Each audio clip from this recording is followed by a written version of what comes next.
Las microangiopatías trombóticas gestacionales son un grupo heterogéneo de trastornos potencialmente mortales. Representan en la obstetricia crítica una emergencia. Las microangiopatías trombóticas comparten características, por lo cual su diagnóstico es un reto. En ocasiones, la toma de conductas se retrasa y esto genera una mayor morbimortalidad. Pondré un ejemplo. Un médico tiene una paciente gestante, está en el tercer trimestre. La paciente cursa con trombocitopenia, hemólisis, alteración del estado neurológico y falla renal aguda. La mayoría de los facultativos se decantará como primera opción diagnóstica por un síndrome HELP o, si tiene alteraciones de las cifras tensionales, por una preeclampsia con criterios de severidad. Y si bien estas deben ser hipótesis diagnósticas, no se deben ignorar otras noxas que podrían explicar estas manifestaciones. Una púrpura trombocitopénica trombótica ocasiona trombocitopenia profunda y altera el estado neurológico. En ocasiones se puede acompañar de alteración de la función renal. Un síndrome hemolítico urémico atípico tiene como órgano predilecto los riñones, por lo cual se va a acompañar de una falla renal y también va a ocasionar trombocitopenia. Todas son microangiopatías trombóticas, por lo cual todas se van a acompañar de hemólisis. Se deben considerar otras posibilidades diagnósticas para poder contemplarlas y, de ser el caso, tomar las medidas oportunas para poder tratarlas. El abordaje de las microangiopatías trombóticas gestacionales es multidisciplinar. Idealmente se debe contar con hematólogo, nefrólogo, perinatólogo, ginecobstetra y, si es el caso, un especialista en medicina crítica y cuidados intensivos. Las distintas microangiopatías trombóticas se caracterizan por el hecho de que presentan lesiones a nivel de las células endoteliales. Y es bien sabido que tanto el embarazo como el periodo posparto son momentos de alto riesgo para el desarrollo de microangiopatías. El interés en este tema ha llevado a la construcción de asociaciones como el Grupo de Trabajo Internacional de Microangiopatías, que lo mencionaremos más adelante. Las MAT tienen distintas complicaciones, como falla renal, convulsiones, accidentes cerebrovasculares, edema pulmonar agudo, coagulación intravascular diseminada, ruptura hepática, SDRA, hemorragia cerebral, ascitis, derrame pleural, utilización de hemoderivados, ingreso a la unidad de cuidados intensivos, herniación cerebral, acidosis, muerte fetal, estatus convulsivo, hemorragia posparto y muerte. Y las microangiopatías engloban un espectro de trastornos que van desde algunas afecciones comunes como la preeclampsia, la eclampsia y el síndrome HELP a otras más raras como la púrpura trombocitopénica trombótica, el hígado graso agudo del embarazo y el síndrome hemolítico urémico atípico. Dentro de este grupo también se contempla el síndrome antifosfolípido y el lupus eritematoso sistémico. Todas las microangiopatías se caracterizan por una tríada clásica, consistente en trombocitopenia periférica, anemia hemolítica mecánica y disfunción orgánica. La anemia hemolítica se va a objetivar a través de paraclínicos como el hemograma, los niveles de bilirrubina y, sobre todo, el extendido de sangre periférico, donde se van a poder observar esquistocitos. Algo importante sobre el extendido de sangre periférico es que la muestra se debe obtener luego de una punción a nivel de un dedo. Se toma una gota de dicha sangre, se pone en un portaobjetos y se hace el extendido. En caso de que deseen profundizar en el tema de preeclampsia y eclampsia, hay una videoconferencia que resume los puntos más importantes recomendados por ACOG para el año 2015 y hay otra charla en la cual se resumen las novedades relacionadas con preeclampsia y eclampsia a partir de una publicación de Nature que consigna las recomendaciones de múltiples asociaciones como la Sociedad Internacional de Hipertensión Gestacional. Hablar de todas las microangiopatías trombóticas es un exabrupto debido a que la charla sería extremadamente extensa. En el transcurso de esta conferencia vamos a profundizar solamente en la púrpura trombocitopénica trombótica, la preeclampsia, la eclampsia, el síndrome HELP, en síndrome hemolítico urémico atípico y el hígado graso agudo del embarazo. Como mencionamos, las microangiopatías trombóticas gestacionales se caracterizan por trombocitopenia, fragmentación de los glóbulos rojos en el frotis de sangre periférica y daño de órganos blancos. Cada patología tiene un mecanismo fisiopatológico puntual, pero todas son más comunes en el embarazo y en el posparto, por la existencia de un fenotipo de endotelio que se conoce como endotelio gravídico. El endotelio gravídico causa un estado antiangiogénico que se debe a un desequilibrio relativo entre el factor de crecimiento endotelial vascular angiogénico, que es el BEF, el factor de crecimiento placentario, que es el PIF, y el receptor soluble antiangiogénico similar a la tiroxina quinasa 1, que es el SFLT1. Y este fenotipo facilita la hinchazón y el desprendimiento de las células endoteliales de la membrana basal, como podemos apreciar en esta imagen que corresponde a una biopsia renal. En pantalla podemos ver los puntos clave de la fisiopatología de la púrpura trombocitopénica trombótica o PTT y el síndrome hemolítico urémico atípico o CHUA. La púrpura trombocitopénica trombótica se debe a un déficit grave de el Adams 13. El Adams 13 es una metaloproteasa que es producida por el hígado que se encarga de cortar multímeros ultragrandes de factor de von Willebrand. El PTT puede ser adquirido cuando hay autoanticuerpos dirigidos contra el Adams 13 o hereditario, que usualmente se debe a mutaciones bialélicas recesivas que terminan por comprometer el Adams 13. La PTT hereditaria se conoce también con el nombre de síndrome de Upchau-Schulman.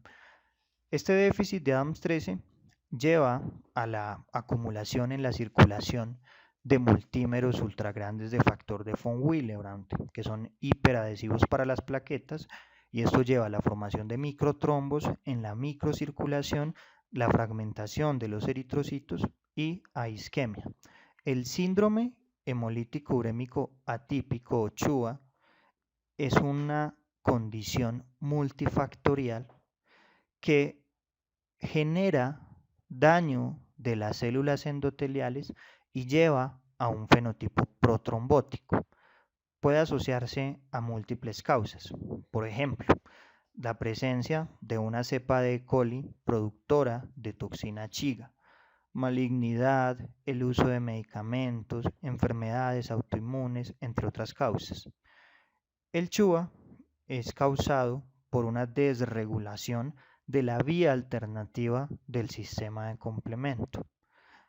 Recuerden que en condiciones fisiológicas la convertasa S3, que la vemos en pantalla, es controlada por el factor H, el factor I y la proteína de membrana cofactora. Cuando hay una activación no controlada de la convertasa S3, hay una generación inadecuada de la convertasa S5 y esto lleva a la formación de un complejo de ataque a la membrana o MAC a nivel de la célula endotelial que finalmente va a ocasionar una lesión a nivel del endotelio. Y todas las microangiopatías van a traducir en trombocitopenia, fragmentación de los eritrocitos que vamos a poder apreciar a través de la identificación de esquistocitos en el extendido de sangre periférico y claramente compromiso a nivel de los órganos blancos. Empezaremos hablando de la púrpura trombocitopénica trombótica o PTT. Es una afección hematológica rara, pero potencialmente mortal. Es responsable del 10 al 30% de las microangiopatías trombóticas de la gestación. Se debe a un déficit en el ADAMS13, que es una metaloproteasa que corta el factor de von Willebrand. Se estima que en 1 de cada 17.000 a 200.000 gestaciones hay un nivel de ADAMS13 inferior al 20%. Y la PTT se caracteriza por una triada consistente en trombocitopenia, microangiopatía oclusiva y compromiso neurológico. La PTT es más común luego de la mitad del embarazo, sobre todo en el tercer trimestre, y eso tiene una razón fisiopatológica. A medida que el embarazo avanza, empieza a haber un incremento fisiológico en el factor de von Willebrand y esto ocasiona un mayor consumo de ADAMS13, por lo cual una mujer que antes tenía un déficit de ADAMS13 va a presentar manifestaciones clínicas a medida que su gestación avance, porque hay un mayor consumo del ADAMS13. Históricamente ha existido una asociación errónea entre la PTT y el síndrome hemolítico urémico. En algunos casos la PTT puede causar falla renal y esto ha llevado a una confusión y claramente a un retraso en el diagnóstico tanto de la PTT como de el CHUA o el síndrome hemolítico urémico atípico. Históricamente se ha descrito una pentada consistente en trombocitopenia, anemia hemolítica, lesión renal aguda. Vuelvo y recuerdo, la lesión renal aguda es más característica del síndrome hemolítico urémico atípico, fiebre y alteración del estado mental. Esta pentada se presenta en menos del 5% de las gestantes con PTT. Continuamos hablando del hígado graso agudo del embarazo. Fue descrito por primera vez por Tarnier en 1857. Tarnier informó la presencia de una infiltración de grasa microvesicular en el hígado de una paciente que cursaba con falla hepática aguda. Posteriormente, en 1982, Burrough y colegas describieron los hallazgos clínico-patológicos de lo que actualmente conocemos como hígado graso agudo del embarazo en un término que ellos denominaron como hígado graso idiopático del embarazo. Estas mujeres básicamente tenían falla hepática aguda, encefalopatía, acidosis metabólica, infiltración de grasa microvesicular en los hepatocitos, necrosis mínima, colestasis y coagulopatía. El hígado graso agudo del embarazo se presenta aproximadamente en 1 de 7.000 o 20.000 embarazos y existen algunos factores de riesgo documentados en la literatura, como los trastornos de la oxidación de los ácidos grasos en el feto, la gestación multifetal, los fetos masculinos, los trastornos metabólicos, la obesidad, la preeclampsia y los trastornos hepáticos como la colestasis intrahepática del embarazo. La mortalidad del hígado graso agudo del embarazo ha cambiado con el tiempo. En la década de los 80 la mortalidad era de 80-90%. En la actualidad, por el manejo multidisciplinar y la adecuada gestión de la falla hepática, la mortalidad es menor del 10%.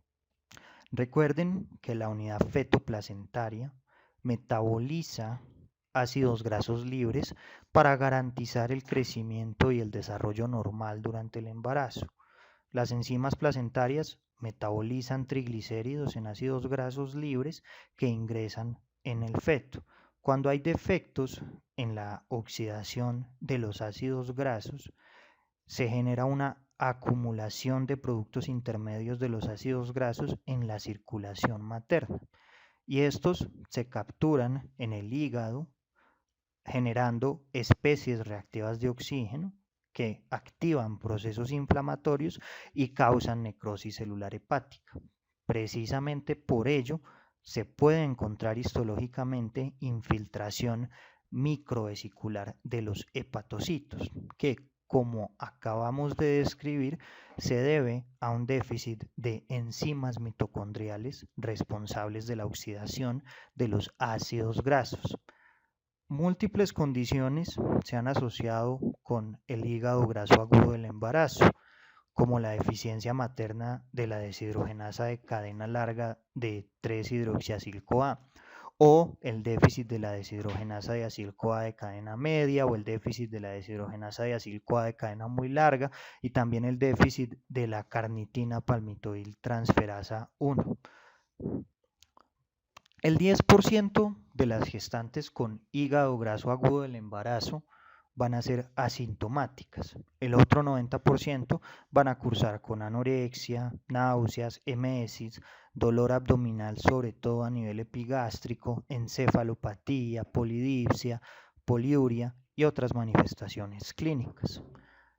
Estas pacientes tendrán paraclínicos alterados, por ejemplo, elevación de las transaminasas, de la creatinina, alteraciones de la bilirrubina, del amonio, hipoglicemia, coagulopatía, prolongación del PT y del INR, disminución del fibrinógeno, elevación del dímero D, hipocolesterolemia, niveles bajos de antitrombina, leucocitosis, hemólisis, reticulocitos, eritrocitos nucleados, policitemia y azoemia prerrenal. El diagnóstico del hígado graso agudo del embarazo es a partir de los criterios de Swansea, que fueron descritos por Chang y colaboradores.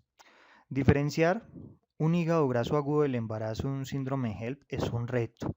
Antes se requería de la toma de una biopsia para poder diagnosticar un hígado graso agudo del embarazo. Se hacía con una tinción de oil red o stain.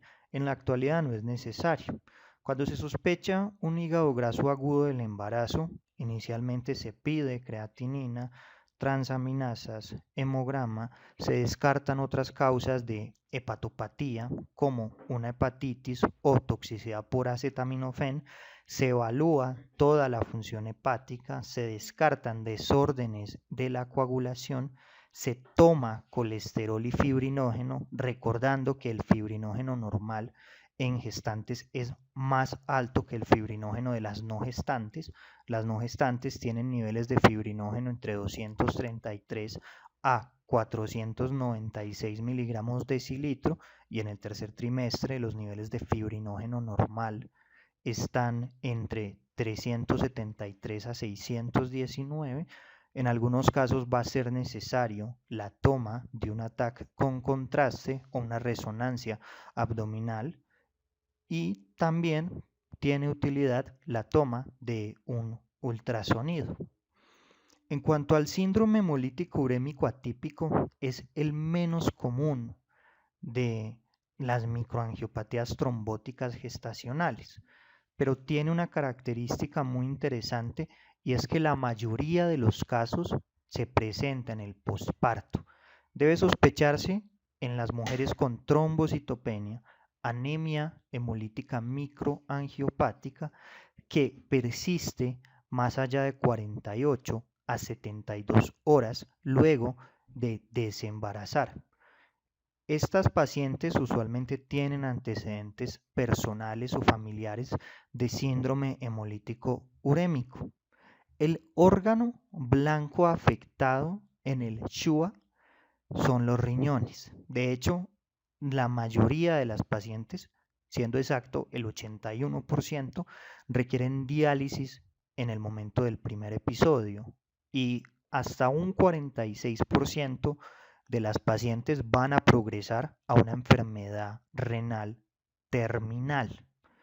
El síndrome hemolítico urémico atípico se caracteriza por la triada de anemia hemolítica microangiopática, trombocitopenia y falla renal. La incidencia en población general del SHUA es de 0.5 en 10 millones de personas y representa entre el 16 al 20% de los casos de microangiopatías trombóticas en mujeres. Suele ocurrir en el posparto y en el tercer trimestre y está relacionado con una desregulación a nivel de la vía alternativa del sistema de complemento, sobre todo con alteraciones de las proteínas reguladoras, como el factor H. Otras causas son alteraciones en la proteína de la membrana, en el factor I del complemento y en el factor B del complemento. Un ejemplo puede ser la mutación con ganancia del factor B, porque aumenta la actividad de la vía alternativa y esto lleva a daño de las células endoteliales. Otra alteración descrita en la literatura son las sobreactivaciones del sistema de complemento por mutaciones en el factor H.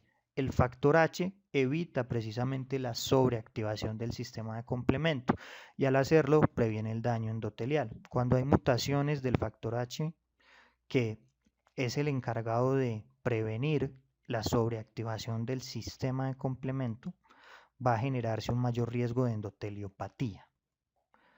El sistema de complemento es parte de la inmunidad humoral innata.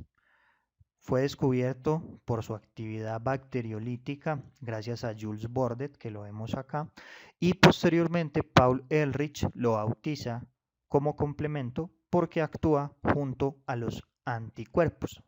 El sistema de complemento está constituido por tres vías: la vía clásica, la vía alternativa y la vía de las lectinas. Vamos a describir a grandes rasgos cada una de las vías, porque es importante conocerlas para poder entender en qué consiste la afectación ocurrida en el síndrome hemolítico urémico atípico. El sistema de complemento tiene funciones líticas, antimicrobianas, proinflamatorias, quimiotácticas, opsonizantes, moduladoras de la inmunidad adquirida. También eliminan inmunocomplejos y regulan la homeostasis. Vamos a empezar hablando de la vía de las lectinas. La vía de las lectinas es detonada por lectinas, ficolinas y pentraxinas. Antes de describir las distintas vías del sistema de complemento, vamos a hacer una aclaración y es en cuanto a la nomenclatura de C2. En todos los constituyentes del sistema de complemento, cuando hablamos de los fragmentos, utilizamos la B para denotar al fragmento grande y la A para denotar al fragmento pequeño. En la nomenclatura tradicional del sistema de complemento esto aplicaba en todos menos en el C2, que era al revés. O sea, el C2A era el fragmento grande y el C2B era el pequeño. Por fortuna, esto se actualizó. Obviamente, tener una nomenclatura específica para el C2 que fuera contraria a todos los demás generaba confusión. En el año 2019 se publica la recomendación de alinear los fragmentos de C2 con los otros del complemento, o sea, que C2B sea el fragmento grande y C2A sea el fragmento pequeño. Posteriormente, esta nomenclatura actualizada es empleada por un boletín informativo publicado en diciembre del año 2020 por parte de la Sociedad Internacional del Complemento. En pantalla pueden ver la referencia bibliográfica que actualiza la nomenclatura del sistema de complemento. Teniendo esto en cuenta, vamos a pasar a hablar de las vías. La lectina de unión amanosa se une a carbohidratos de la célula y activa serinproteasas asociadas a lectina de unión amanosa, el MASP1 y el MASP2. Esto separa el C4 y el C2 en un fragmento pequeño y en un fragmento grande. Un fragmento grande que es el B y un fragmento pequeño que es el A. C2 se separa entonces en el fragmento pequeño y en el fragmento grande, que es C2B y C2B se une a C4 para formar la convertasa de C3 de la vía de las lectinas. Y esta convertasa fragmenta el C3 en un fragmento grande y en un fragmento pequeño. C3B inicia la vía alternativa y también se une al C4B2B, generando la convertasa de C5 de las vías de las lectinas. Posteriormente se une C6, C7, C8 y C9 y se forma el complejo de ataque a membrana. La vía alternativa comienza con la hidrólisis de C3 en C3A y en C3B. C3B se une a través de enlaces covalentes con los PAMs o los patrones moleculares asociados a patógenos. Cuando se activa C3B, se expone el sitio de unión para el factor B. El factor D separa el factor B en un fragmento A y en un fragmento B, o sea, en BA y en BB. Y el fragmento BB se une a C3BB y forma C3BB, que es la convertasa de C3. Posteriormente, el factor P o la properdina se une y estabiliza el C3BBB y los fragmentos de C3BBB se unen a la superficie del microorganismo. La convertasa de C3 separa más moléculas de C3, pero ahora la separación no es espontánea como en un inicio, sino que es inducida y los fragmentos de C3 se unen a la superficie del microorganismo y unos se unen a la convertasa de C3 y generan la convertasa de C5.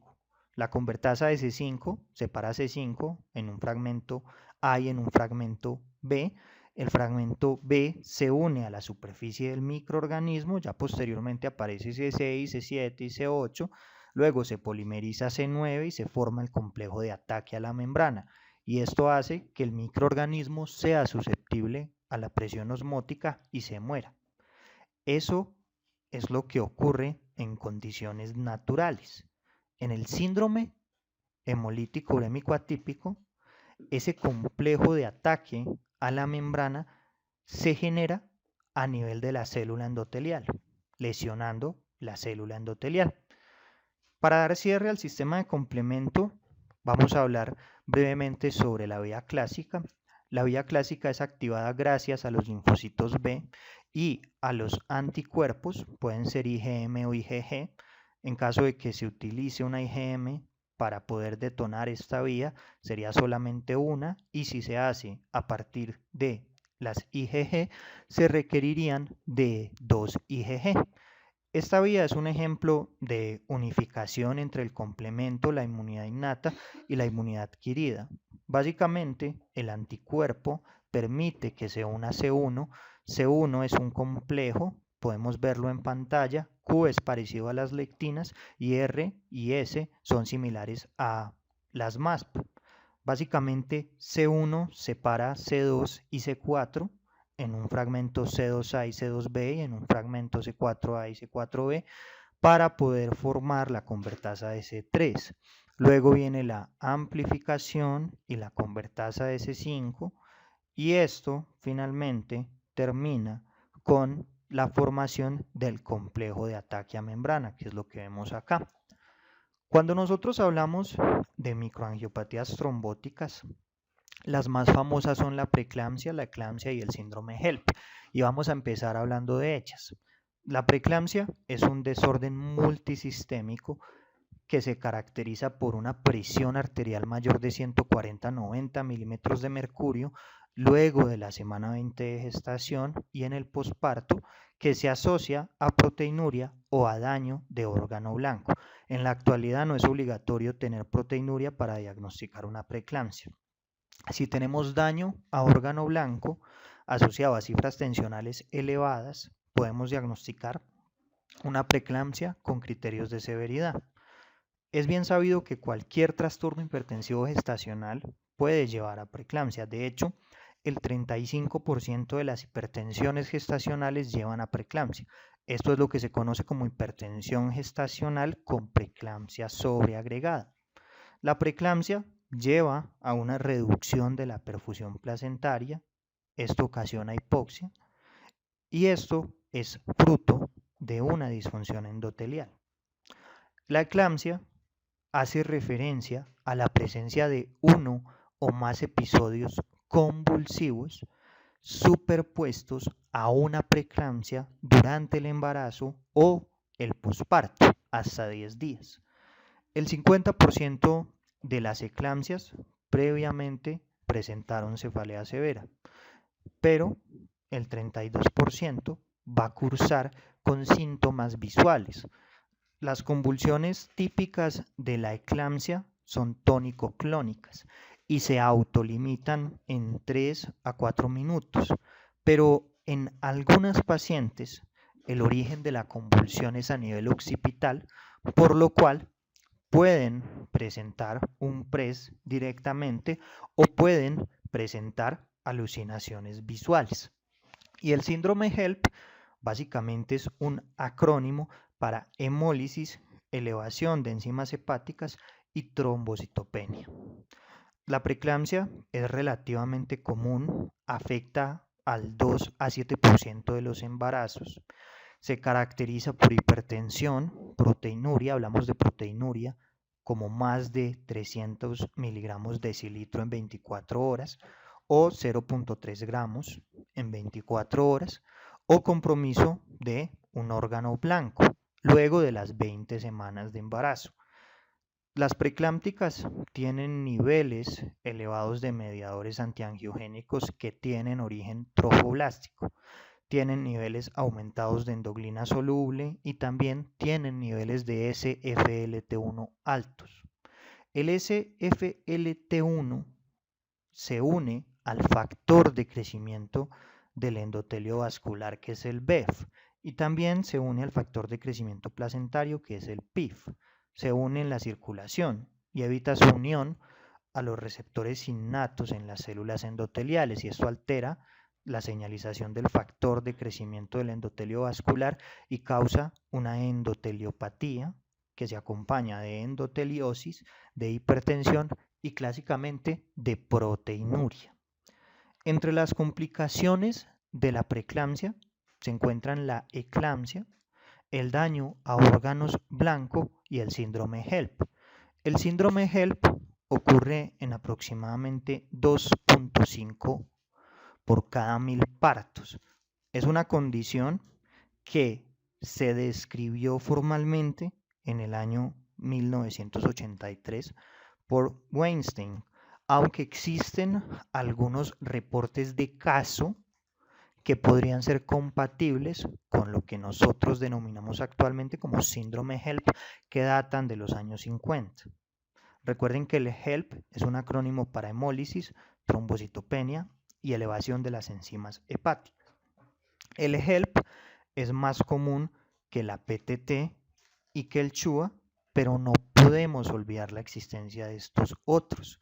Y el síndrome HELP, si bien está asociado con preeclampsia, con hipoxia placentaria y con alteraciones en los factores angiogénicos de origen placentario, en ocasiones no se acompaña de preeclampsia.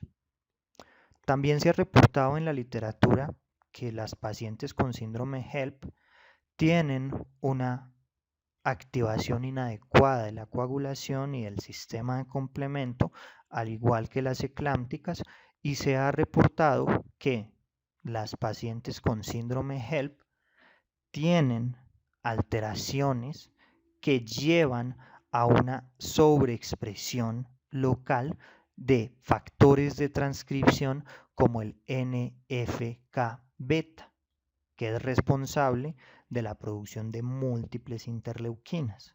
Todo esto lleva a un síndrome inflamatorio vascular que puede llevar a una falla multiorgánica. La preeclampsia es una condición heterogénea y se denomina en la literatura como la enfermedad de las teorías. De hecho, en la actualidad hay dos corpus teóricos importantes sobre la preeclampsia, que los discutiremos en detalle más adelante. Uno habla de una alteración en el sistema inmune y una inadecuada remodelación de las arterias espirales, que es la teoría clásica. Más recientemente se ha descrito un modelo fisiopatológico por Vasky en un artículo muy interesante titulado Placenta, villano o víctima, que habla de malas adaptaciones del sistema cardiovascular como responsables de la preeclampsia. Parece ser que ambas teorías van de la mano y parece ser que la teoría clásica no es tan cierta como se había creído hasta hace poco tiempo. Estamos hablando que la publicación de Vasky es del año 2021. Desde la antigüedad ya se describían cuadros que podrían ser compatibles con preeclampsia. De hecho, en la antigua Grecia referenciaban signos compatibles con preeclampsia como cefalea y sensación de pesadez durante el embarazo. Obviamente en este momento todavía no se tenía dicho diagnóstico. En el año 1619 se emplea el vocablo eclampsia en un tratado de obstetricia publicado por este autor. Y en el siglo XVII ya se describe la eclampsia, aunque en este momento se describía como la retención de loquios puerperales y la muerte fetal intrauterina. Y en el siglo XVIII se diferencia la eclampsia de la epilepsia y Bouchier de Savoie afirmaba que la eclampsia era una entidad que se curaba luego del parto. Y esto es cierto. Luego del parto, cuando se elimina la placenta, que es la fuente de estos factores, empieza a mejorar el cuadro clínico de la paciente preeclámptica y de la paciente eclámptica. Ya a mediados de 1930 se empieza a hablar de preeclampsia leve, moderada y grave, vocablos que se han dejado atrás, pero en dicho momento se describía la preeclampsia leve como hipertensión moderada y un ligero rastro de albúmina en orina, y se definía la preeclampsia grave como hipertensión marcada y albuminuria. Desde el año 2000, ACOG ha publicado varios criterios sobre preeclampsia.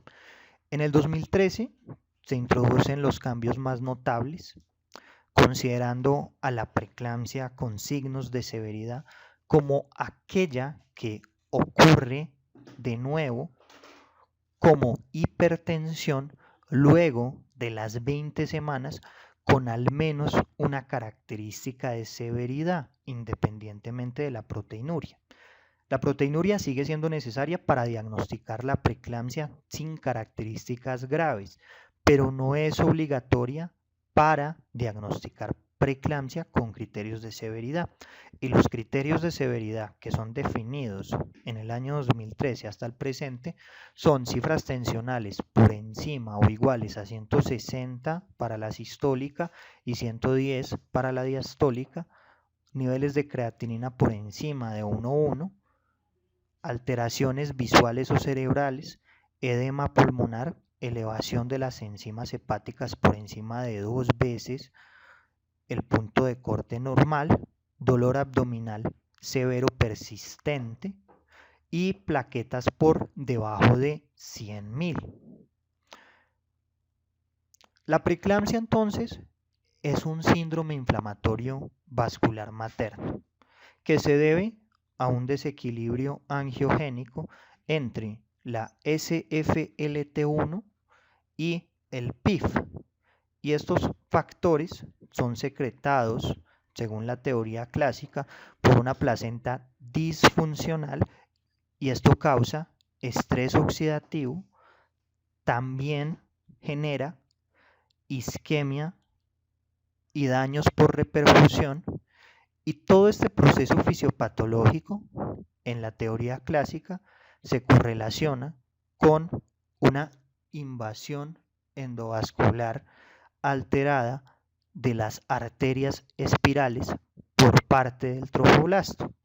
Finalmente, la teoría clásica define la placentación defectuosa como una consecuencia de una respuesta inmune materna anormal.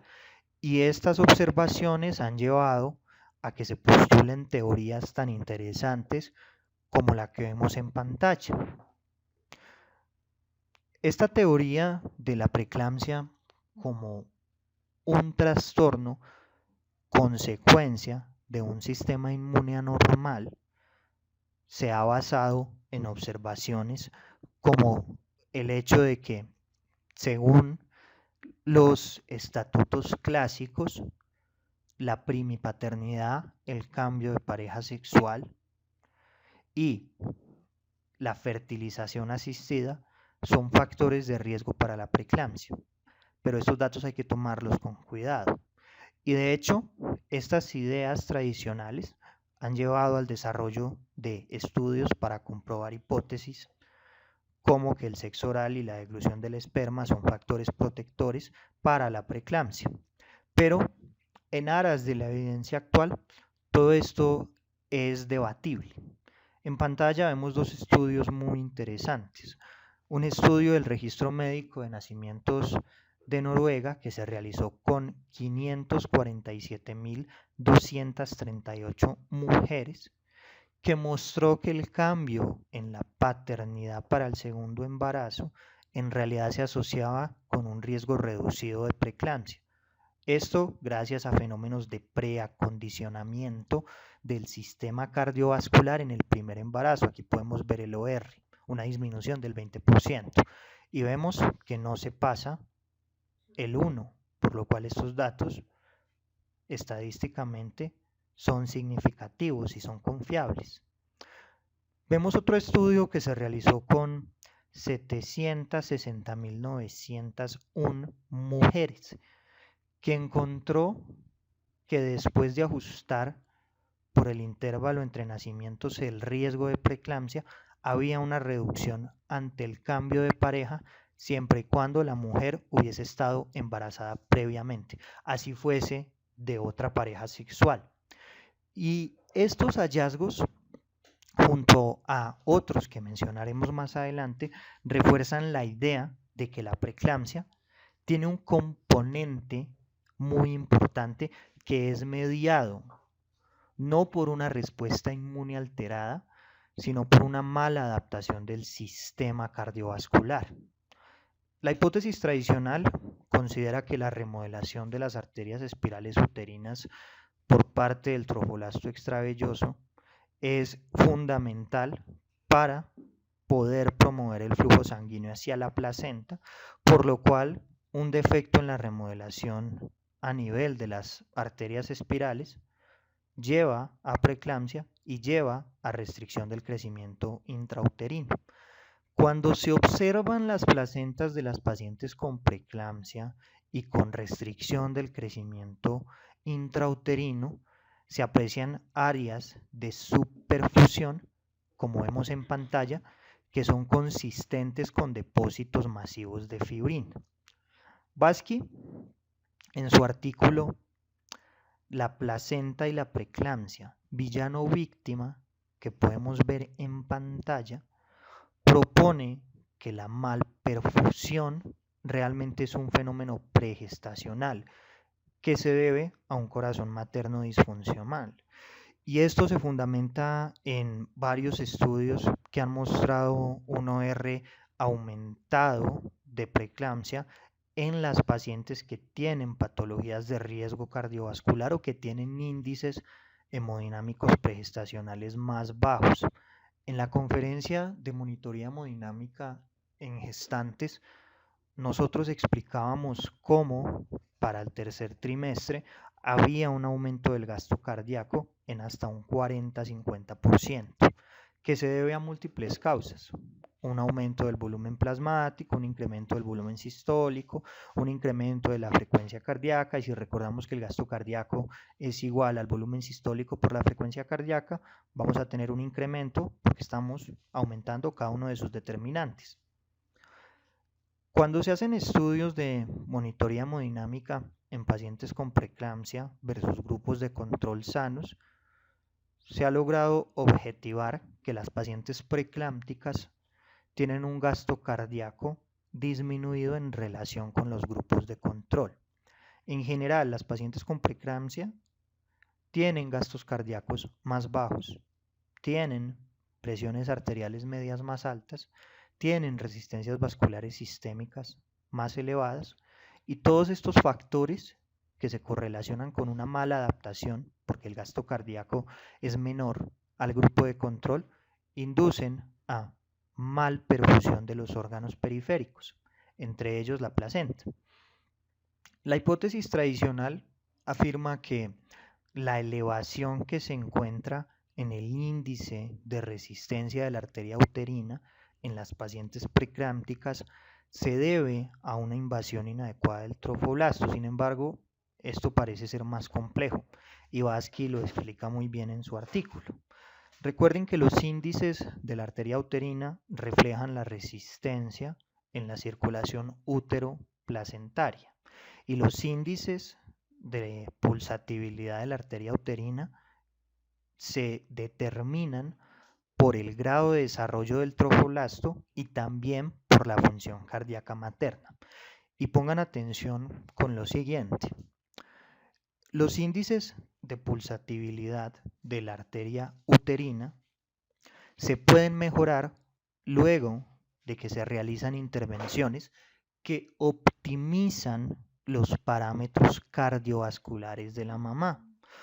Por otro lado, en las pacientes con preeclampsia también es común que ocurra un aumento de nuevo de los índices en el tercer trimestre.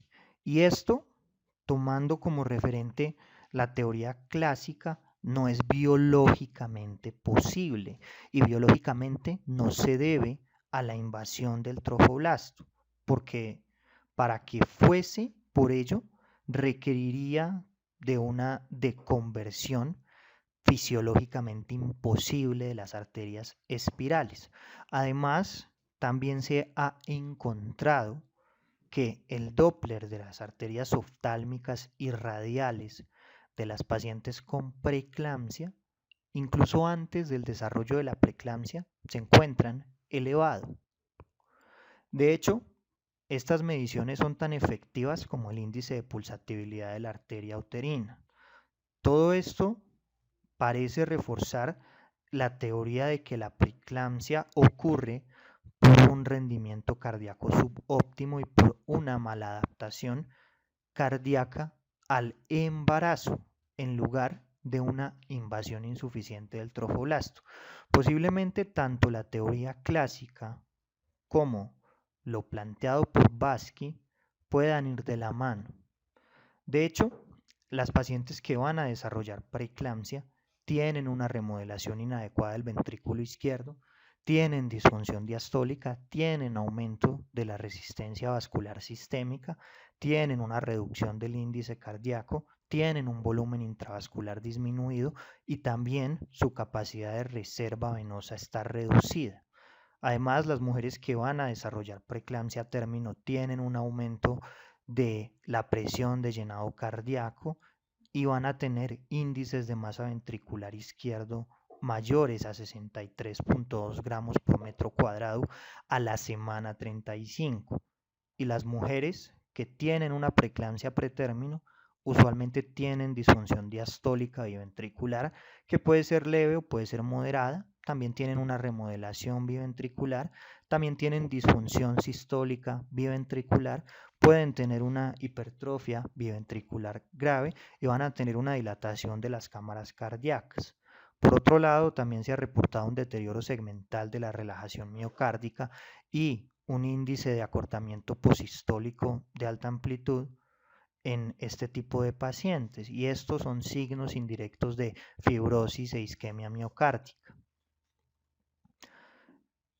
Una de las cuestiones que más ha reforzado la teoría clásica sobre la preeclampsia es el hecho de la fertilización asistida, la primipaternidad y el cambio de parejas sexuales como condiciones que aumentan el riesgo de preeclampsia. Ya hablamos sobre el cambio de parejas sexuales. Y al parecer, en aras de los dos estudios epidemiológicos que mencionamos, que tuvieron más de 500.000 pacientes cada uno, esto no resulta ser tan cierto. Queda entonces el tema de la utilización de óvulos de donación y la fertilización asistida. En cuanto a la donación de óvulos, recordemos que las mujeres que reciben una donación de óvulos usualmente tienen una insuficiencia ovárica prematura o cursan con condiciones como el síndrome de ovario poliquístico, que per se estas condiciones se asocian con síndrome metabólico y con mayor riesgo cardiovascular. También vale la pena mencionar un estudio que menciona Vasky en su artículo, que demostró que la prevalencia de trastornos hipertensivos en el embarazo no es diferente si se concibe por fertilización in vitro o con la pareja. De hecho, el porcentaje es de 22 versus 24%, hay una diferencia del 2%, 22% para la fertilización in vitro y 24% para la concepción con la pareja. Realmente, en cuanto a factores de riesgo, los únicos factores de riesgo totalmente claros para el desarrollo de preeclampsia son los factores de riesgo cardiovasculares. Esto genera muchas dudas y es un tema que es totalmente presto al debate. En cuanto a la eclampsia, para poder hablar de esta, debemos mencionar la ley de Kelly-Monroe. La ley de Kelly-Monroe define que la presión intracraniana va a depender del contenido. Recordemos que el cráneo es un contingente no expansible. Solo es expansible en el caso de fracturas de cráneo o en los pacientes neonatos porque tienen fontanelas. Como es bien sabido, la preeclampsia causa una elevación aguda de las cifras tensionales y la elevación de la presión arterial lleva a una pérdida de los mecanismos compensatorios cerebrales. El aumento de la presión arterial ocasiona un aumento de la presión hidrostática y genera un estado de hiperperfusión. Y esa hiperperfusión se acompaña a un aumento de la resistencia cerebrovascular por vasoconstricción y se acompaña de un incremento súbito de la permeabilidad de la barrera hematoencefálica que puede ser mediada también por la presencia de interleuquinas proinflamatorias. Básicamente, estos cambios llevan a edema cerebral vasogénico y llevan a un aumento de la PIC. Recuerden que la presión de perfusión cerebral es igual a la PAM menos la PIC, por lo cual, si la PAM se mantiene y la PIC aumenta, va a disminuir la presión de perfusión cerebral. Se va a generar injuria en el sistema nervioso central. Además de que durante la instauración de esta condición se está generando también injuria del endotelio con la consecuente liberación de radicales libres que llevan a estrés oxidativo, y todas estas condiciones van a facilitar la entrada de interleuquinas proinflamatorias al sistema nervioso central, lo cual va a exacerbar la injuria cerebral. Puede existir eclampsia sin hipertensión arterial. Recuerden que las microangiopatías trombóticas aumentan la permeabilidad vascular por la endoteliopatía y por ello permiten el ingreso de interleuquinas proinflamatorias, aunque la mayoría de las eclampsias se acompañan con cifras tensionales en margen de crisis, o sea, por encima de 160 a 110. Un número de pacientes más pequeño va a tener un incremento leve de las cifras tensionales, pero un pequeño porcentaje no va a tener hipertensión arterial. En cuanto al síndrome HELP hace referencia al acrónimo de hemólisis, elevación de las enzimas hepáticas y trombocitopenia.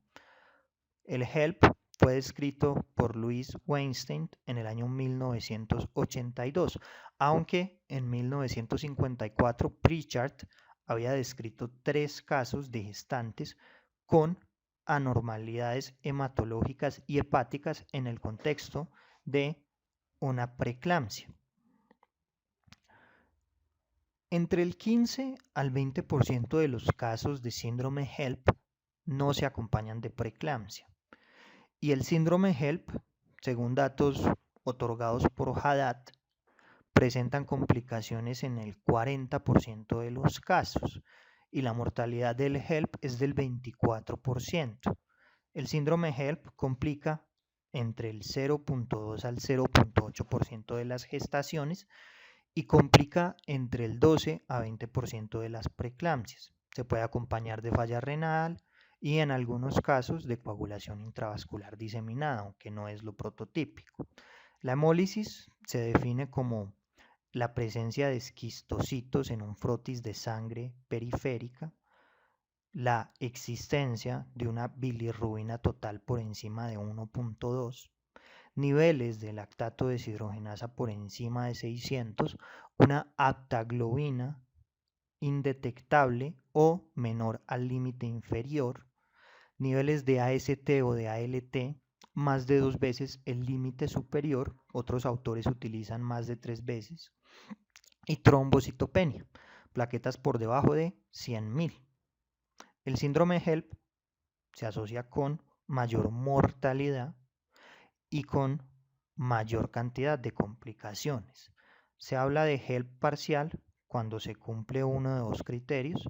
Estas pacientes tienen un mejor pronóstico, aunque están en un contexto muy complejo, que es el síndrome per se, y si tienen un síndrome completo, que es cuando cumplen los 3 criterios, la probabilidad de muerte es significativa. En el año 1986, CBI publica los criterios de CBI para HELP y posteriormente Martin y colaboradores en la Universidad de Mississippi clasifican el síndrome HELP en 3 clases en función del número de plaquetas, sabiendo que ante una menor cantidad de plaquetas la severidad del cuadro y las complicaciones son mayores.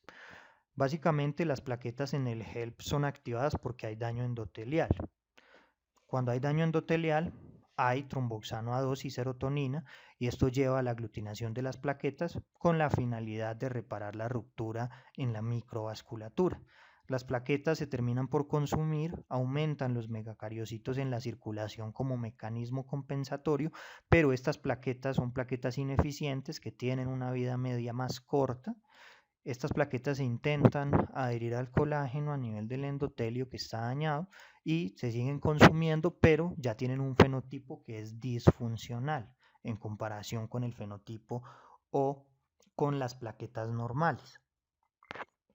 Se ha encontrado que en el síndrome HELP, al igual que en el síndrome hemolítico urémico atípico, hay una activación en la vía alternativa del sistema de complemento. Y precisamente por ello, estas pacientes tienen esta respuesta desregulada. Se ha propuesto, por ende, la utilización de la prueba modificada de Ham con la finalidad de identificar la activación excesiva del sistema de complemento. Esta prueba determina la capacidad del suero para poder inducir la muerte de los eritrocitos que son sensibles al complemento por falta de proteínas modificadas con GPI. En el año 2020 se publica un consenso que fue realizado por obstetras, nefrólogos, hematólogos, neonatólogos, biólogos del sistema de complemento e intensivistas con el objetivo de tener una propuesta clara para el diagnóstico y el manejo de las microangiopatías trombóticas del embarazo. Estos autores afirman que podemos diagnosticar una microangiopatía trombótica gestacional si tenemos una trombocitopenia menor de 100.000, si tenemos una hemoglobina menor de 10, una LDH por encima de 1.5 veces el límite normal una aptoglobina sérica indetectable, una prueba directa de antiglobulina eritrocitaria negativa, la presencia de esquistocitos en el frotis de sangre periférica y una biopsia positiva. Recuerden que en el 10% de los embarazos normales las plaquetas van a estar por debajo de 150.000. Por eso, en este consenso del Grupo Internacional de Microangiopatías, se utilizó como punto de corte 100.000. Por otro lado, un porcentaje significativo de estas pacientes tienen compromiso renal, pero no existe una definición universal sobre falla renal en el embarazo. Cadigo afirma que puede identificarse con una duplicación o con un aumento de 0.29 miligramos decilitro en los valores de creatinina, y el consenso de FACWORI afirma que podemos sospecharlo ante una creatinina por encima de 1.02 o un aumento superior al 25% del valor de referencia. Para un diagnóstico adecuado de una microangiopatía trombótica gestacional, se deben tener en cuenta varios factores, como los antecedentes familiares de trombocitopenia, de trombosis, de abortos recurrentes, el uso de medicamentos, suplementos, alcohol, psicoactivos, los antecedentes de infecciones o enfermedades sistémicas. Se debe evaluar la presencia de petequias, equimosis, hipertensión, artritis o serositis, que son indicativos de enfermedades autoinmunes, fiebre, que es un indicativo de infección o de inflamación, pero también de una PTT. Recuerden que hace parte de la pentada histórica. Se deben evaluar linfadenopatías, hepatomegalia o esplenomegalia, que pueden ser orientativos de malignidad. Recuerden que la malignidad puede ser un detonante de un CHUA. Se deben evaluar los hallazgos neurológicos que son sugestivos de una PTT. Se deben evaluar marcadores de hemólisis como la LDH, la aptoglobina, el recuento de reticulocitos, el perfil hepático, los tiempos de coagulación, el PT y el PTT. Se deben evaluar los niveles de fibrinógeno, sobre todo por el riesgo de una coagulación intravascular diseminada, especialmente importante en el HELP. Se deben realizar también pruebas microbiológicas, por ejemplo, pruebas de detección de HIV, hepatitis B, hepatitis C. Es importante determinar la función tiroidea, medir anticuerpos, antifosfolípidos, evaluar la relación SFLT1-PIF, debido a que valores superiores a 85 antes de la semana 34 y superiores a 110 después de la semana 34 orientan hacia el diagnóstico de preeclampsia o eclampsia. Cuando nosotros nos encontramos una relación por debajo de 38, debemos pensar en diagnósticos alternativos. También debemos mirar el momento de instauración. Recuerden que el síndrome hemolítico urémico atípico es más común en el posparto, mientras que otras entidades como la PTT son más comunes en el tercer trimestre. También es importante mirar la evolución luego de desembarazar. El HELP, la preeclampsia, la eclampsia mejoran luego de desembarazar, aunque en general, como veremos más adelante, la gestión de las microangiopatías trombóticas casi siempre requiere desembarazar. Obviamente esto va a depender de la edad gestacional y de otros factores.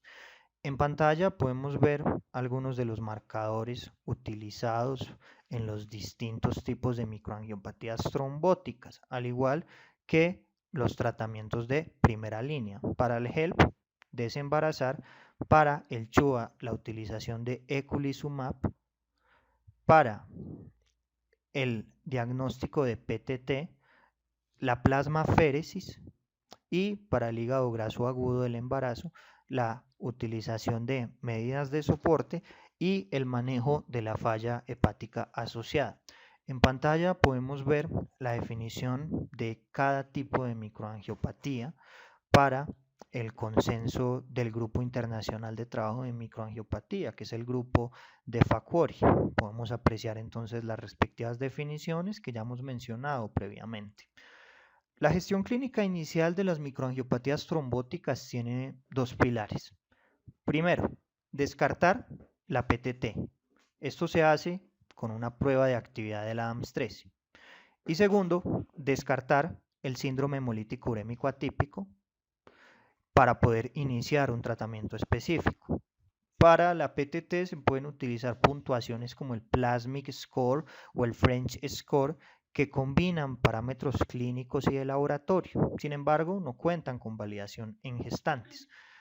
Para el Plasmic Score y el French Score se utiliza un punto de corte para las plaquetas por debajo de 30.000. El French Score es más simple, utiliza este valor de plaquetas junto a un nivel de creatinina de 2.2 y la medición de anticuerpos antinucleares. Si nosotros tenemos anticuerpos antinucleares, tenemos una creatinina por debajo de 2.2 y tenemos plaquetas por debajo de 30.000, el French Score sería muy orientativo a una PTT.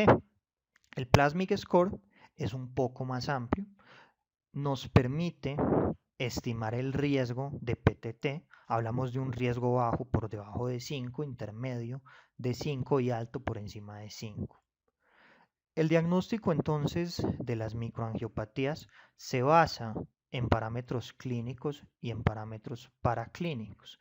En pantalla podemos ver el algoritmo planteado por Facori. Básicamente, si tenemos una microangiopatía gestacional, lo primero que vamos a hacer es medir la creatinina y los niveles de troponina. Es útil que hagamos el French y el Plasmic Score. Vamos a medir la presión arterial, vamos a evaluar la proteinuria, las enzimas hepáticas y el ratio de factores. Si tenemos una presión elevada con una proteinuria positiva, con una elevación de la AST y del ALT, ellos utilizan como punto de corte 3 veces el límite y una relación de factores angiogénicos superior a 85 antes de la semana 34 y superior a 110 luego de la semana 34, nos vamos a decantar por una preeclampsia, una eclampsia o un HELP. Si no es el caso, vamos a continuar estudiando. Vamos a tomar un nivel de actividad de ADAMS-13 y anticuerpos anti-ADAMS-13. Si encontramos un nivel de actividad por debajo de 20%, con la presencia de anticuerpos ADAMS-13, vamos a diagnosticar una PTT adquirida. Pero si encontramos un ADAMS-13 menor del 20% y no encontramos anticuerpos anti-ADAMS-13, se va a diagnosticar una PTT congénita. Es útil también medir los tiempos de coagulación, el PT y el PTT, el factor 5, el dímero D, el fibrinógeno. También es útil tomar anticuerpos anti-DNA, anticardiolipina, anti-beta-2 glicoproteína y también anticoagulante lúpico en caso de que nosotros estemos sospechando que esta microangiopatía trombótica sea secundaria a un lupus o a un síndrome antifosfolipídico. Es importante que nosotros nos encarguemos también de descartar la posibilidad diagnóstica de un hígado graso agudo del embarazo. Para este contexto es útil la toma de imagenológicos como una resonancia magnética o una tomografía abdominal con contraste e incluso la toma de ultrasonido. Es importante también que nosotros evaluemos el déficit de hierro, los niveles de vitamina B12 y B9, porque podrían orientarnos a nosotros a un diagnóstico presuntivo de Chuba. Es importante que se miren los reticulocitos, que se mire también los niveles de homocisteína en plasma, los niveles de ácido metilmalónico en orina o plasma, y es útil que se realice una secuenciación del gen MMACHF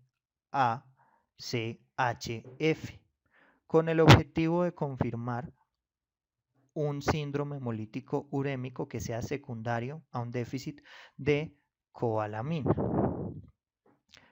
En caso de que sea necesario continuar estudiando, debemos tomar una PCR para genes de toxina Chiga en heces, una prueba inmunológica para toxina Chiga libre, un antígeno O157 o una serología contra serogrupos de E. coli productoras de chigatoxina. En caso de que sean positivos, vamos a diagnosticar un síndrome hemolítico urémico secundario a una toxina Chiga de E. coli.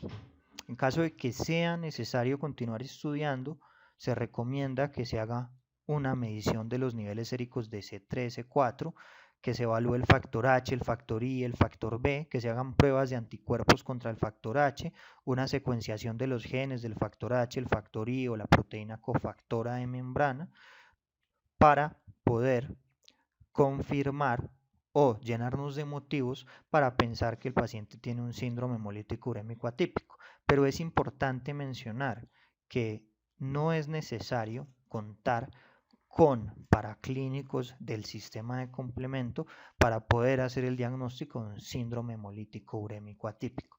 En pantalla vemos un algoritmo de gestión para las pacientes que tienen episodios de hipertensión asociado con marcadores que nos podrían orientar a nosotros a una microangiopatía trombótica. Y en cuanto al tratamiento, en todos los casos el grupo de gestión de trabajo para las microangiopatías recomienda que se considere un parto rápido. El parto vaginal es el de elección, de hecho incluso se recomienda en la UCI, pero el 80% de las pacientes van a terminar en una cesárea. Se recomienda que se inicie intercambio plasmático cuando se diagnostique una microangiopatía, sobre todo si la paciente tiene preeclampsia, tiene síndrome HELP, tiene plaquetas por debajo de 30.000 y tiene signos sugestivos de hemólisis. Cuando no mejora la paciente luego de 48 o de 72 horas de la plasmaféresis, debe sospecharse un CHUA. Si nosotros sospechamos un CHUA y logramos confirmar el diagnóstico de un síndrome hemolítico urémico atípico, se suspende el intercambio plasmático y se cambia a un tratamiento anti-C5 con eculizumab. El eculizumab es el fármaco más caro de la historia, pero es el manejo específico. Antes se manejaba el síndrome hemolítico urémico con intercambio plasmático, pero este manejo solamente era efectivo en el 50% de las pacientes, mientras que en el manejo con eculizumab, según algunas series, la efectividad de tratamiento es de hasta el 90%. Si es factible utilizar eculizumab, debe monitorizarse el complemento. Recuerden entonces que el manejo de la PTT es el intercambio plasmático. En algunos casos de CHUA, el intercambio plasmático es útil, pero esto va a ser útil cuando el CHUA se debe a un déficit del factor H del complemento, a un déficit de C3 o a trombomodulina. Las pacientes con déficit del factor I del complemento son las pacientes que van a responder realmente a la plasmaféresis. El manejo ideal para el síndrome hemolítico urémico atípico es el eculizumab. El eculizumab impide la formación del complejo de ataque a membrana y disminuye el daño endotelial. Sin embargo, el diagnóstico con eculizumab es costoso. Lo que argumentan sus defensores es que reduce el costo del tratamiento en UCI, reduce los costos de la plasmaféresis, reduce los costos de hemodiálisis, también los costos asociados con la enfermedad renal terminal e incluso con el trasplante. Las pacientes que son manejadas con eculizumab tienen una desactivación de la cascada de complemento, por lo cual deben ser vacunadas contra meningococo y en algunos casos van a llegar incluso a requerir manejo antibiótico por sobreinfecciones. Se ha propuesto otro fármaco que es el ravulizumab, que también es un inhibidor de C5, que tiene el mismo mecanismo de acción, pero tiene una duración más larga. Otras alternativas son las que vemos en pantalla. En cuanto al tratamiento de la PTT, recuerden que es la plasmaféresis y el tratamiento tiene una tasa de éxito que es de 80 a 90%. Se recomienda que se desembarace de manera temprana, es lo ideal, y si la PTT se presenta en un embarazo temprano debe considerarse también el aborto terapéutico. Cuando la paciente se desembaraza y tiene una normalización rápida del recuento de plaquetas cuando se inicia el intercambio plasmático, esto sugiere la ausencia de autoanticuerpos anti-ADAMS13. En ocasiones va a ser necesario la transfusión de plaquetas, pero la transfusión de plaquetas debe administrarse con el intercambio de plasma. En cuanto al intercambio de plasma, se utiliza un volumen plasmático de 1 a 1.5 o de 40 a 60 mililitros por kilo de plasma fresco congelado. En ocasiones va a ser necesario la utilización de esteroides en dosis pulsadas de metilprednisolona o también se puede considerar la utilización de otros inmunosupresores. Cuando la paciente tiene anticuerpos anti-ADAMS13, debe preferirse la utilización de azatioprina o de inhibidores de la calcineurina e incluso de rituximab. Pero el uso de estos fármacos debe ser cauteloso porque se asocian con toxicidad fetal y también con toxicidad materna. En el contexto particular de las púrpuras trombocitopénicas trombóticas, existe un riesgo de recaídas y cuando se conoce este antecedente antes del embarazo, el grupo de trabajo recomienda las infusiones profilácticas de plasma.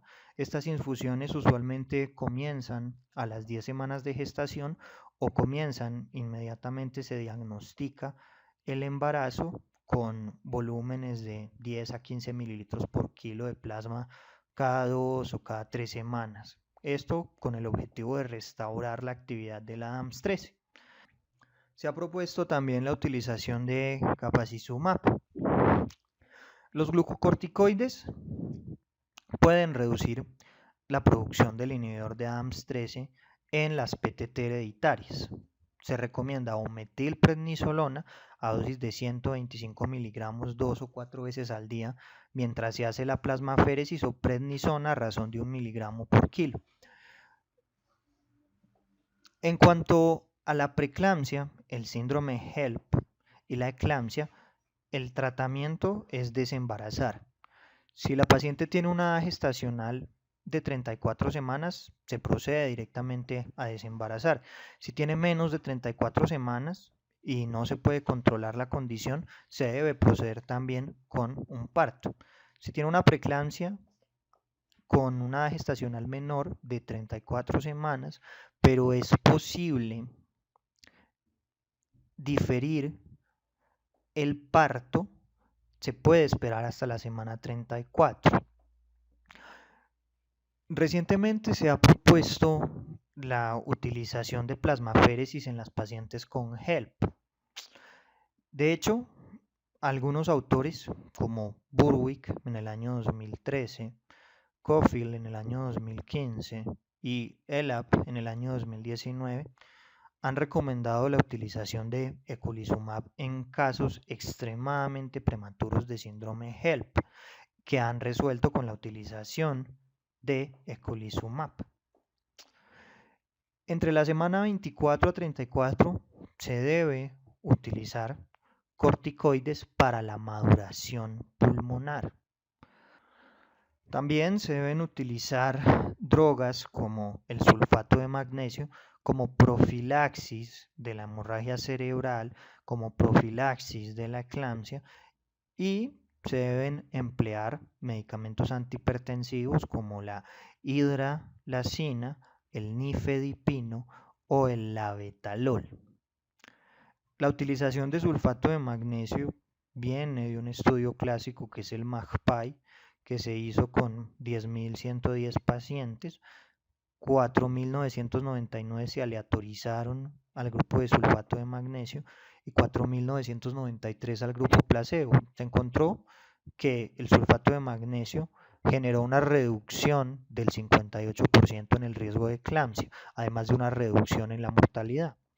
También el sulfato de magnesio en las revisiones sistemáticas ha mostrado ser superior para el control de las convulsiones en estas pacientes sobre el diazepam, la fenitoína y otros fármacos. En la literatura, aproximadamente el 24% de las gestantes que reciben sulfato de magnesio experimentan efectos adversos. Se ha propuesto entonces en otros trabajos la utilización de regímenes de sulfato de magnesio más cortos, porque lo que se recomienda tradicionalmente es la utilización de infusiones durante 24 horas luego del parto. Y algunos autores como Vigil de Gracia y colaboradores han mostrado que el sulfato de magnesio por regímenes de apenas 6 horas es tan efectivo como los regímenes de 24 horas. Como es bien sabido, cuando se da sulfato de magnesio, uno de los temores es la intoxicación, por ende se debe monitorizar la diuresis, los reflejos patelares y también el patrón respiratorio. Se habla de que luego de que hay niveles plasmáticos de sulfato de magnesio entre 8 a 10, se empiezan a abolir los reflejos patelares y ya cuando hay niveles por encima de 13 o de 12, puede ocurrir el paro respiratorio. La intoxicación por sulfato de magnesio se trata con gluconato de calcio y en ocasiones va a ser necesario la intubación orotraqueal. La dosis de gluconato de calcio al 10% es de 1 gramo que se administra en bolo por vía intravenosa.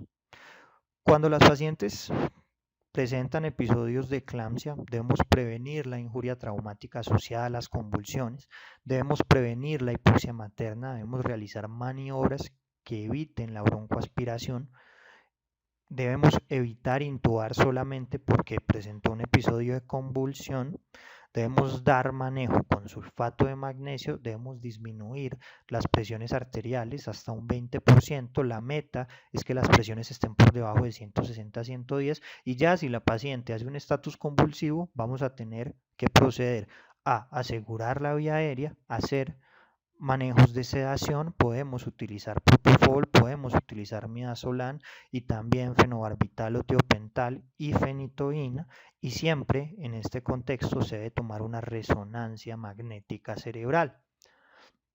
En pantalla podemos apreciar el manejo de las mujeres con microangiopatías en el contexto del posparto.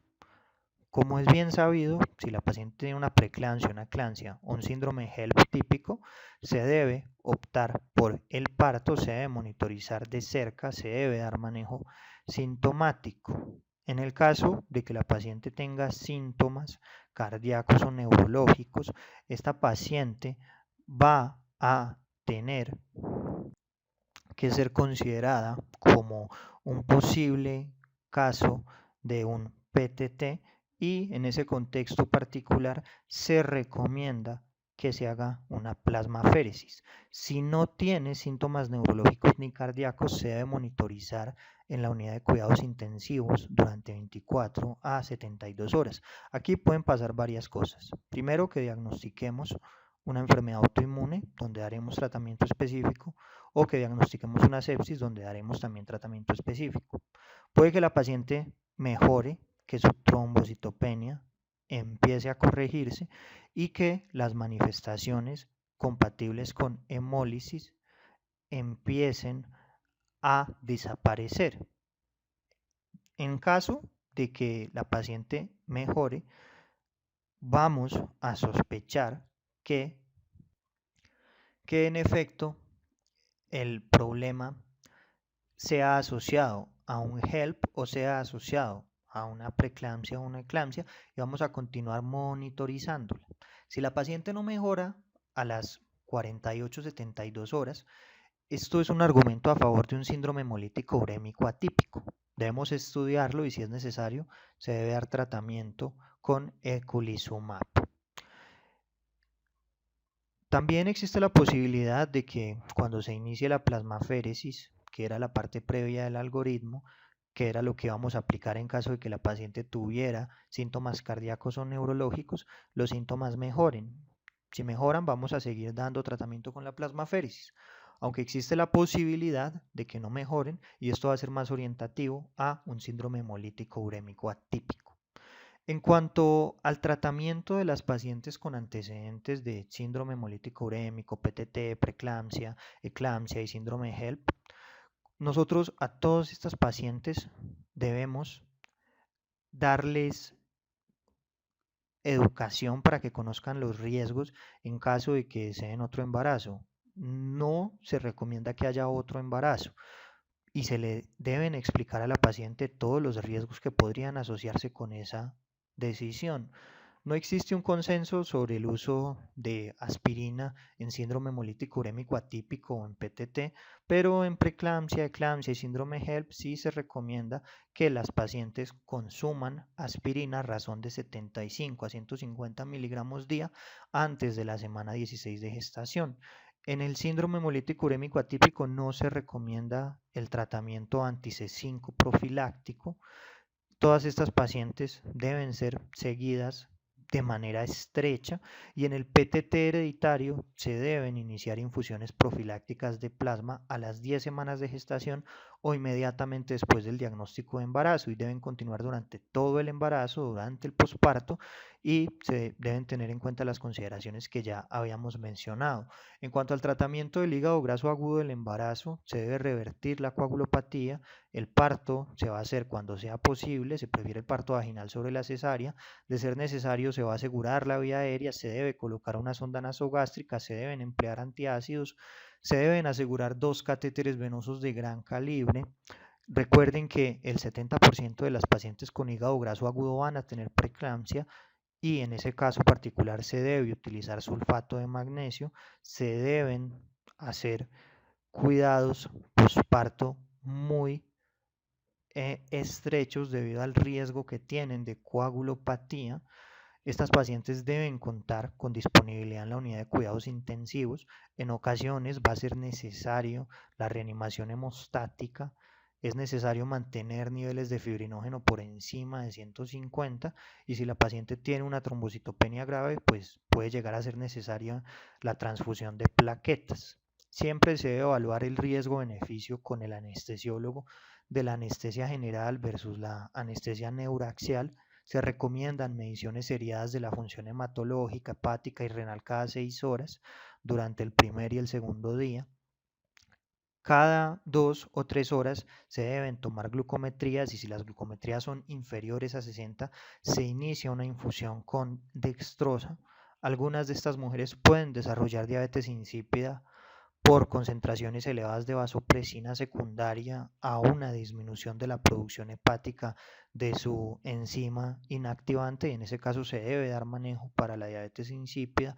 Debemos tener en cuenta que hasta el 20% de las pacientes va a desarrollar pancreatitis aguda y algunas pacientes van a llegar a requerir incluso trasplante hepático. Mensajes para llevar a casa. Cuando nosotros nos encontramos una disminución del recuento de plaquetas mayor del 25% del valor inicial, independientemente del recuento absoluto de plaquetas, debemos evaluar una posible microangiopatía trombótica. Para poder evaluar la hemólisis, tenemos la bilirrubina total, la aptoglobina, la LDH y el frotis periférico. Cuando nosotros encontramos niveles de LDH por encima de 1000 con creatininas séricas por encima de 1,1, debemos considerar un síndrome hemolítico urémico. Debemos evaluar los antecedentes personales de la paciente